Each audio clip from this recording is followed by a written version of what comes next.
The earth trembles. Concrete dust rains down through cracks in the tunnel ceiling. Somewhere in the darkness ahead, voices echo in Japanese.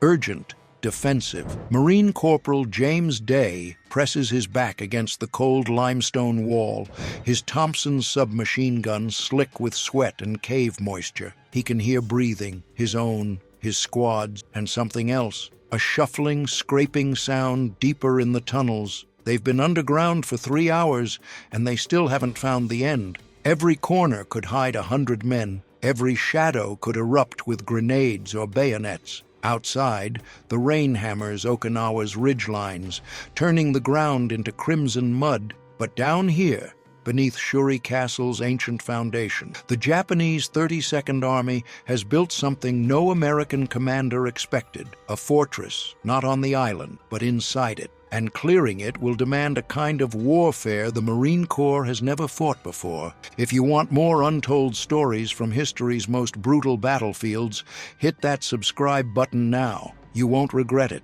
It's late May, 1945. The island of Okinawa, just 350 miles from mainland Japan, has become the bloodiest battle in the Pacific War. For nearly 2 months, American forces have been grinding southward through rain, mud, and unimaginable resistance. The target is Shuri Castle, an ancient fortress crowning a ridge system in southern Okinawa. But Shuri isn't just a castle. It's the nerve center of Japanese Lieutenant General Mitsuru Ushijima's entire defense strategy. His 32nd Army, over 100,000 soldiers, has fortified these ridges into what military historians now call one of the most sophisticated defensive networks ever constructed under combat conditions. This isn't island hopping anymore. This is siege warfare, World War I brutality transplanted into the Pacific, and the Americans are paying for every yard with blood. The stakes are existential. Okinawa is the final stepping stone before the invasion of Japan itself. Capturing it will give the Allies airfields within striking distance of Tokyo, staging areas for Operation Downfall, and leverage to force a Japanese surrender. But if the Americans fail here, if they suffer unacceptable casualties or stall for months, the planned invasion of the Japanese mainland might become politically impossible. Both sides know it. Every ridge, every cave, every yard of mud-soaked coral rock has become a referendum on whether Japan can be defeated or whether the war will drag on into 1946, costing millions more lives. The soldiers slogging through Okinawa's killing fields understand this in their bones. They aren't just fighting for territory. They're fighting to end the war. The Japanese know they can't win. Lieutenant General Ushijima and his chief of staff, Colonel Hiromichi Yahara, have designed a strategy not of victory, but of attrition. Their goal is simple: make the Americans bleed so badly that the cost of invading Japan becomes unthinkable. Ushijima has no illusions about reinforcements or naval support. He knows he's been sacrificed, but if his men can hold Okinawa long enough, if they can inflict enough casualties and psychological damage, perhaps Tokyo will gain bargaining power in negotiation. Perhaps the Allies will accept something short of unconditional surrender. It's a dark calculus, but for the Japanese High Command, it's the only calculus left. And so Ushijima's soldiers dig. They burrow into Okinawa's soft limestone ridges like termites, creating a labyrinth of tunnels, chambers, hospitals, command posts, and supply depots. Some tunnels stretch for hundreds of yards, connecting multiple defensive positions. Others drop 5 stories deep into the bedrock. The surface fortifications, pillboxes, trenches, mortar pits are only the beginning. The real fortress is underground. The terrain itself conspires against the American. Okinawa's southern highlands are a nightmare of coral ridges, ravines, and plateaus carved by centuries of erosion. The ridgelines run east to west, perpendicular to the American advance, forcing every attack to funnel uphill into pre-sighted kill zones. Visibility is terrible. Dense vegetation and jagged rock formations create natural ambush points every 50 yards. And then there's the rain. From mid-May onward, the monsoon turns the island into a swamp. Tanks bog down, jeeps sink to their axles, supply lines collapse, wounded men drown in shell craters filled with rainwater. The mud becomes so thick that bodies, American and Japanese, simply disappear into it, swallowed by the island itself. Soldiers lose their boots in the sucking muck and fight barefoot. Rifles jam with coral dust and moisture. Grenades fail to detonate. And through it all, the Japanese fire from caves and tunnels that artillery cannot touch. The Japanese soldier in Okinawa is different from earlier island garrisons. These aren't the desperate, starving defenders of Guadalcanal or Tarawa. The 32nd Army includes battle-hardened infantry from Manchuria, well-trained artillery crews, and conscripted Okinawan militia called Boitai. They're equipped with mortars, machine guns, anti-tank guns, and thousands of artillery pieces hidden in reverse slope positions where American naval gunfire can't reach them. More importantly, they've been trained in a new defensive doctrine. No more banzai charges. No more suicidal counterattacks. Instead, they wait in their caves, firing only when targets present themselves, then melting back into the tunnels before American firepower can respond. They turn every ridge into a maze of interlocking fields of fire. They attack at night with small infiltration teams, slitting throats and stealing weapons. They rig entrances with explosives, burying demolition teams alive to ambush engineers, and they die in place because retreat is not an option. Ushijima has ordered his men to hold until death. For the vast majority, that's exactly what happens. By the time the Marines and Army infantry reach the outer defenses of the Shuri Line in early May, they've already lost thousands of men. Previous assaults have failed bloodily. Hacksaw Ridge, later immortalized in film, costs the Army's 77th Division hundreds of casualties in brutal hand-to-hand fighting. Sugarloaf Hill becomes a meat grinder where the 6th Marine Division suffers over 2,000 casualties taking a single coral knob. Casualties aren't just from bullets and shells.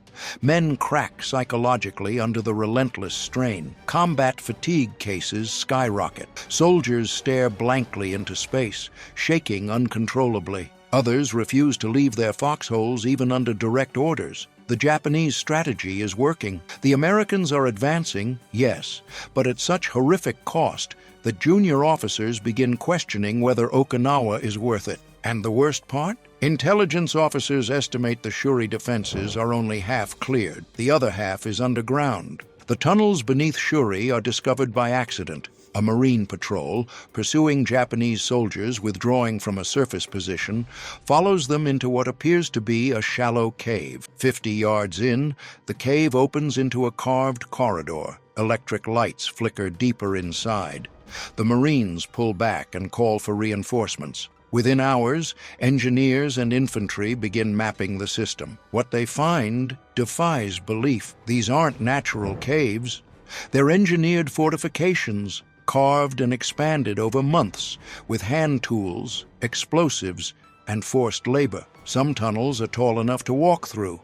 Others require crawling on hands and knees. Chambers branch off into barracks, ammunition storage, medical stations, and command rooms complete with maps and radio equipment. Ventilation shafts draw air from the surface, sometimes miles away from the main entrances. Water drips constantly from the limestone, creating underground streams. And everywhere, hidden in alcoves and side passages, Japanese soldiers wait in ambush. No American unit is trained for this. The Marine Corps and Army have developed tactics for jungle fighting, amphibious assaults, and urban combat. But tunnel warfare is uncharted territory. Flamethrowers are effective but dangerous in confined spaces. Backdraft can kill the operator. Grenades work, but the blast can collapse unstable sections, burying attackers and defenders alike. Artillery and naval gunfire are useless. You can't shell a target 50 feet underground. Even demolitions are tricky. Blowing an entrance often just seals off one section while leaving the rest intact. The Japanese know this. They've designed their tunnels with redundancy, multiple entrances and exits, false dead ends that loop back to main corridors. Clearing one tunnel might take hours, clearing a network might take days, and every yard deeper increases the psychological pressure on the men crawling through the darkness. The solution comes from field adaptation and brutal experience. Officers begin assembling specialized tunnel teams, small squads of volunteers equipped with pistols, knives, flashlights, and whatever makeshift tools they can scrounge. The doctrine is simple. Move slow, stay quiet, check every corner. If resistance is heavy, retreat and call for engineers with explosives or flamethrowers. Never go deep without marking your path. Never assume a tunnel is clear just because it's quiet. The Japanese have proven endlessly creative. They hide in ceiling alcoves, in buried foxholes within the tunnels, behind false walls. They wait for patrols to pass, then attack from behind. They rig explosives on timers, collapsing sections after Americans have moved through. The tunnel teams adapt in turn. They learn to recognize the smell of occupied tunnels, sweat, rice, human waste. They learn to move by sound, listening for scraping, coughing, whispered orders. They learn to trust their instincts. If something feels wrong, it probably is. The human cost is staggering. Tunnel fighting is claustrophobic, disorienting, and lethally intimate. Men fight in pitch darkness when flashlights fail or are shot out. They grapple hand-to-hand in spaces too tight to swing a rifle. They die from grenades bounced around corners they never saw. One Marine recounts entering a chamber and finding 6 Japanese soldiers sleeping, exhausted from days of fighting. He shoots them where they lie. Another describes bayoneting a Japanese officer in a command post lit only by a single candle, the 2 men locked in silence as the blade goes in, afraid that noise will bring reinforcements. The psychological damage is immediate and lasting. Men emerge from the tunnels shaking, vomiting, unable to speak. Some refuse to go back in and are relieved without punishment. Officers understand that tunnel fighting breaks even the strongest soldiers. Others volunteer repeatedly, driven by adrenaline, survivor's guilt, or the grim calculus that someone has to do it and they're already damned anyway. The breakthrough comes not from technology, but from doctrine. By late May, American commanders realize that the tunnel systems can't be cleared sequentially. They're too large, too interconnected. Instead, infantry units begin a strategy of sealing and bypassing. Engineers identify major entrances and blow them shut with satchel charges and TNT. Bulldozers bury secondary openings under tons of coral rubble. In some cases, flamethrowers pump burning fuel into ventilation shafts, suffocating entire sections. It's brutal. Hundreds of Japanese soldiers are entombed alive, dying slowly of thirst, starvation, or asphyxiation in the dark. Some American officers are sickened by the tactic, but the alternative, clearing every tunnel by hand, is simply too costly. The math is cold.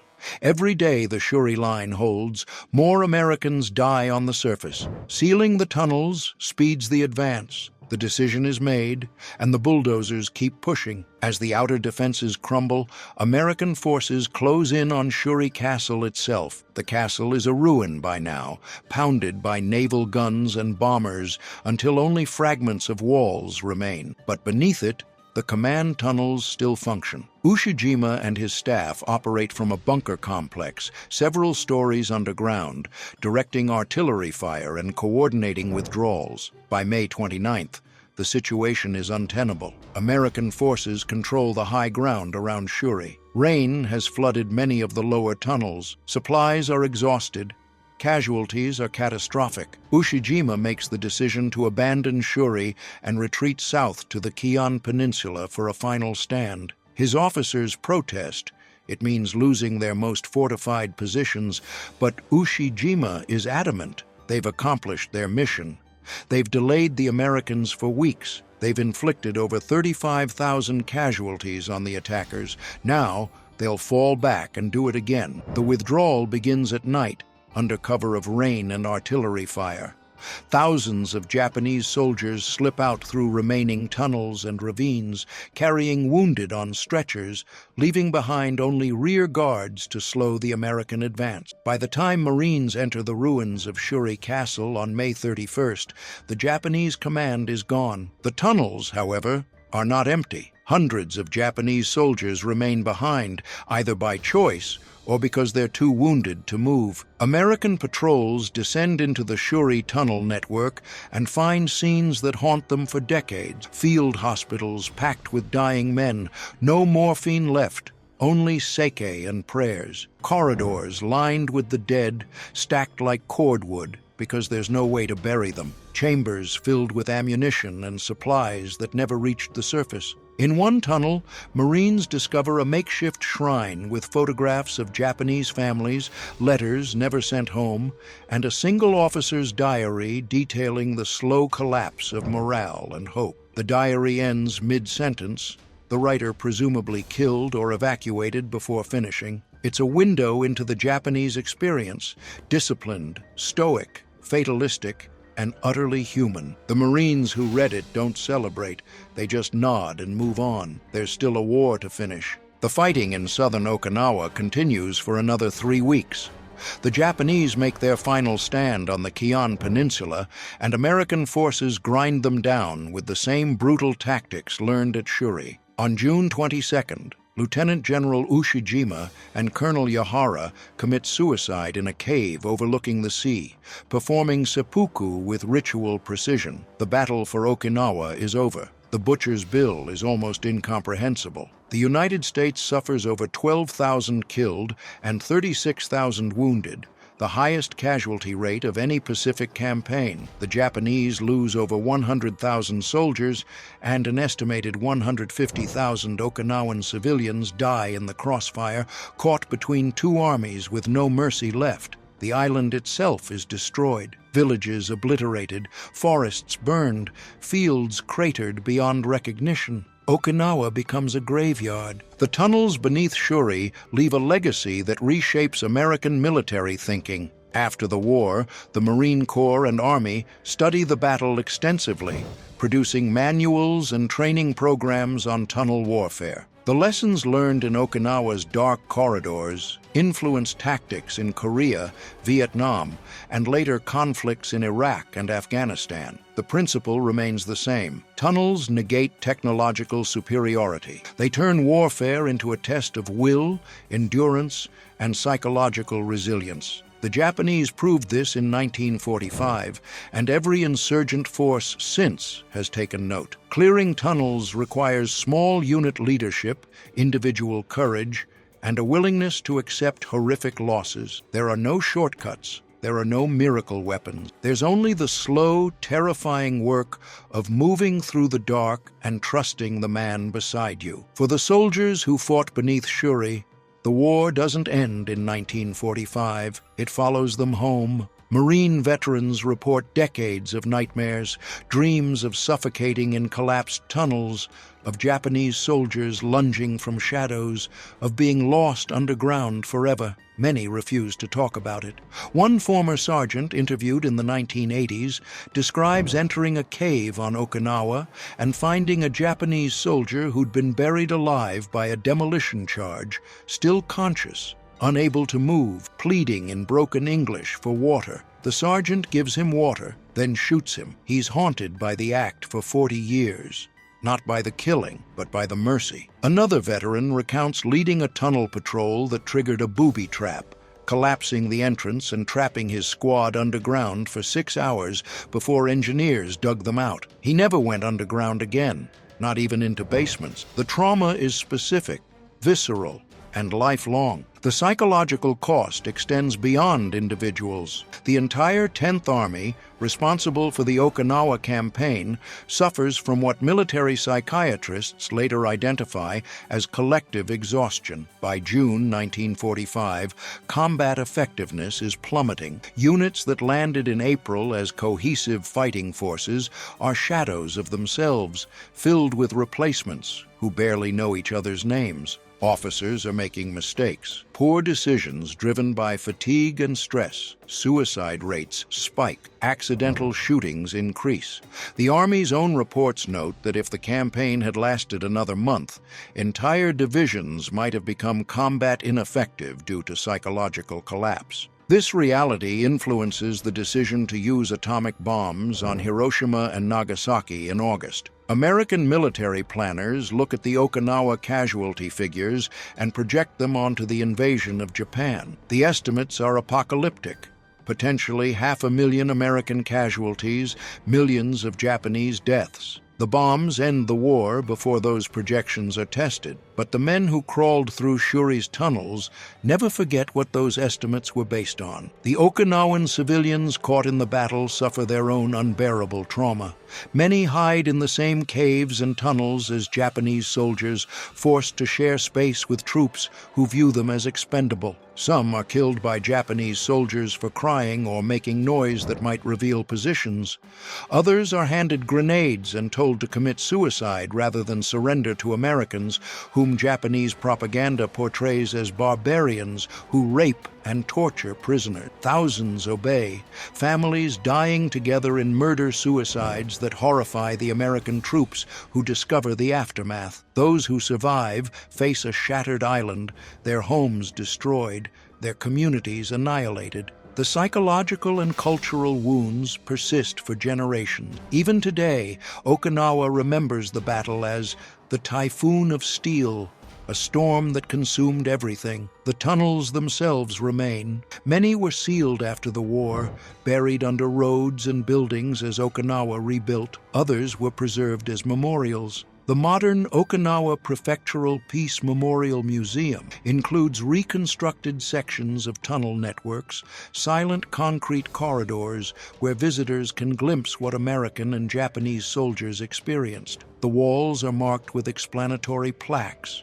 but the spaces themselves need no explanation. They're cold, damp, oppressive. 30 seconds inside is enough to understand. School children visit on field trips and emerge pale, shaken. Veterans return occasionally, now old men in wheelchairs, and stand silently at tunnel entrances they once fought through. Some cry, others just stare, remembering things they've never spoken aloud. The tunnels are a monument, not to victory or defeat, but to what human beings will endure and inflict when war leaves no other options. What was found beneath the Shuri Line wasn't treasure or secret weapons. It was the limit of human endurance, mapped in darkness and blood. It was the realization that courage and technology can't always overcome will and terrain. It was the understanding that some fights have no clean victories, only survivors. The tunnels beneath Okinawa became a laboratory for the worst kind of warfare,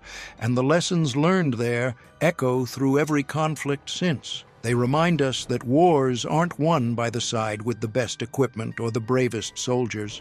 They're won by the side that can endure the longest, pay the highest price, and still keep moving forward. And sometimes that price is so high that even the winners are destroyed by it. The men who fought at Okinawa, above ground and below, paid that price. They climbed into the dark, not knowing if they'd come out. They faced an enemy who would rather die than surrender, in a place where mercy was a luxury no one could afford. They did it because someone had to, because the alternative was worse, because the war demanded it. And when it was over, when the tunnels were finally sealed and the island finally silent, they carried the weight of it for the rest of their lives. Not as heroes, though many were. Not as victims, though all were damaged, but as witnesses to what war truly costs, not in territory gained or battles won, but in the pieces of humanity lost in the dark places we send young men to die. That's the truth beneath Shuri. That's what they found,